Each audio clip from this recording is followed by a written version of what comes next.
بسم الله الرحمن الرحيم. ازيكم عاملين ايه؟ يا رب تكونوا بخير وسلام. النهاردة هنقدم أكلة جديدة ودي المقادير. نبدأ بسم الله. عندنا نص كيلو لحمة وحتة لحمة بيضة او ممكن ليا اللي موجود، علبة زبادي، وعندنا خل، وده عندنا بصل مفروم، وده فلفل برضو متقطع كان في الفريزر عندي، وزيت. ودي البهارات عندنا بصل بودرة وتوم بودرة، سنة سكر بسيطة، وعندنا توابل الشاورما، وعندنا ملح وفلفل. هنبدأ نقطع دلوقتي اللحمة، نوسع كده عشان نبدأ. أول حاجة هنقطع اللحمة مع بعض اهو. يا ريت تكون اللحمة انت مجمداها قبل كده عشان تبقى سهلة في التقطيع معاكي. يعني هي لما تكون مجمدة في الفريزر بتبقى اسهل في التقطيع لما يكون، لكن لما يكون فريش كده بتبقى يعني بتبقى صعبة شوية. لكن انت عايزة تسهل على نفسك حطها في الفريزر. دلوقتي احنا هنبدأ نقطعها، والتقطيع هتبقى عبارة عن شرايح كده رفيعة عشان تستوي معاكي بسرعة. هوريكم دلوقتي السمك اللي انا قصدي عليه. لما تتقطع انتوا هتفهموا قصدي ايه. دلوقتي اهو بنقطع اهو كده، تقطعيها الاول بالطول، بعد كده نبدأ تقسميها كده نصين عشان الشريحة ما تبقاش كبيرة قوي، تبقى يعني وسط. دلوقتي نبدأ اهو نقطع شريحة شريحة اهي. السمك اللي انتوا شايفينه ده رفيع، هنبدأ نقطع كله اهو اهو بالشكل اللي انتوا شايفينه ده. ويا ريت تكون سكينة حامية عشان تسهل معاكي ما تتعبكيش. هنقطع كل الكمية بنفس الطريقة اللي انتوا شايفينها وبنفس السمك ده اهو. هنقطع كل بقى الكمية ونرجع لكم تاني. وهنا يا حبايبي بعد ما قطعنا كل الكمية اهو اهو بالشكل ده، والسمك اللي انتوا شايفينه، وبرضو اللحمة اللي هي البيضة اهو. وقلت لكم برضو لو عندنا حتة ليا هتبقى احسن واحسن، بتديها طعم روعة. ودي التوابل. هنبدأ نحط اول حاجة اهو التوابل زي ما قلنا، ملح وفلفل، توم بودرة، بصل بودرة، بهارات شاورما بتيجي من عند العطار، وسنة سكر بسيطة. هنحط كل ده على الشاورما نفسها. اظن كده عرفتوا ان احنا كده النهاردة هنعمل شاورما اللحمة. ودي هنحط هنا معلقتين خل كبار عشان الخل بيساعد على سوى اللحمة بسرعة وبيعمل الأنسجة. ودي عندنا معلقة بتاع علبة زبادي نحطها كلها برضو. وهنا عندنا معلقتين زيت عشان هي معلقة واحدة كفاية عشان احنا عندنا هنا لحمة بيضة، فهي معلقة كفاية زيت معلقة واحدة.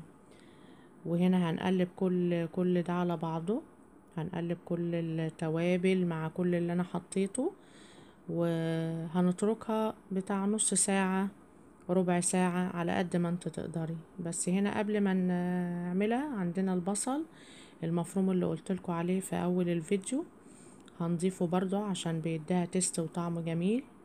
ونحط سنة توم بسيطة يعني بتاع نص معلقة كده توم مفروم، هنحطه مع البصل اهو. ده سنة التوم، توم فريش بيخليها، احنا حاطين توم بودرة بس لازم سنة التوم الفريش دي اللي احنا بنقول عليها. ونقلب كل المكونات مع بعضيها، وبعد كده نترك كل ده نتركه مع بعض، بس التوابل تاخد من اللحمة واللحمة تاخد من التوابل نفس الطعم. نتركها لمدة ربع ساعة نص ساعة.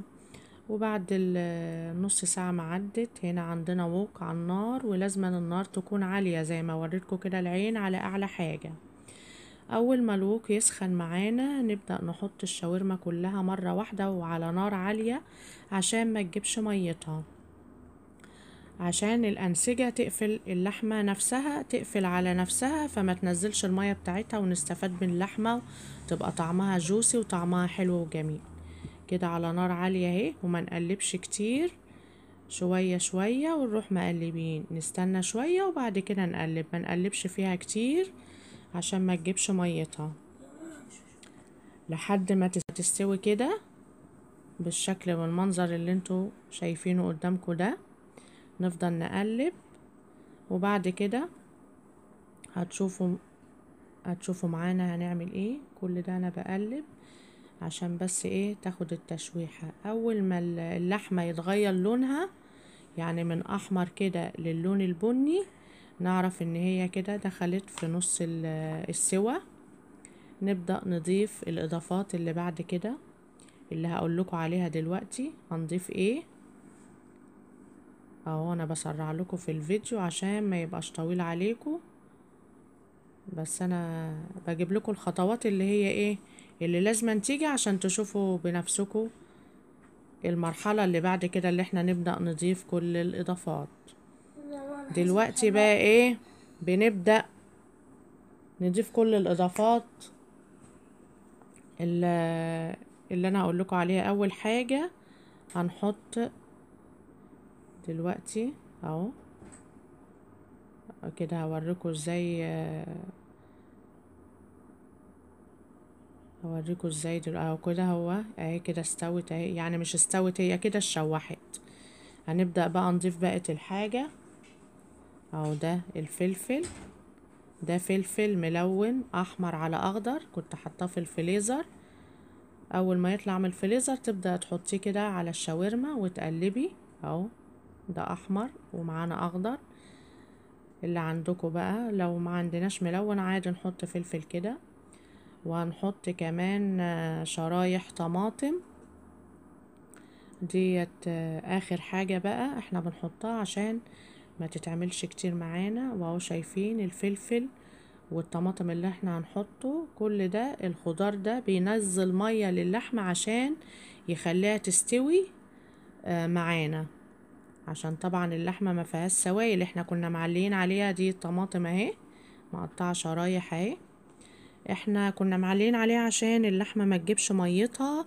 فاحنا هي بتستوي ازاي؟ بتستوي من مية الطماطم ومية الفلفل. الخضار بينزل مية، فكل ده بيساعد على ان هي ايه كل ده بيسويها. وطبعا الخل بيساعد على ان هي تستوي بسرعة. او كده اهي دي المرحلة اهي اهي. نسيبها بقى شوية لحد ما تستوي كده، وهوريكم برضو السوا بتاعها عامل ازاي وامتى نطفي عليها. اهي كده خلاص اهي شربت ميتها ومية الخضار، بقت ناشفة خالص اهي. وبصوا السوا اهي استوت خالص اهي مش مستحملة. نبدأ دلوقتي نقدمها بقى. عندنا عيش كايزر، وعندنا سلطة طحينة وسلطة بيضة انا كنت عاملاها لكم قبل كده ما في فيديو اهي. ندهن دي سلطة طحينة، نحط الشاورما بقى معانا اهي اهي، ونقدمها كده اهي اهي. الشاورما اهي نحطها على سلطة الطحينة اهي. وهنحط على الوش كده رشة سلطة من اللي هي البيضة دي. وهنا كان عندي شوية بطاطس محمرة جنبيها. وألف هنا وشفا، ويا رب الفيديو يكون عجبكم وجربوا وشوفوا الطعم. والسلام عليكم ورحمة الله وبركاته.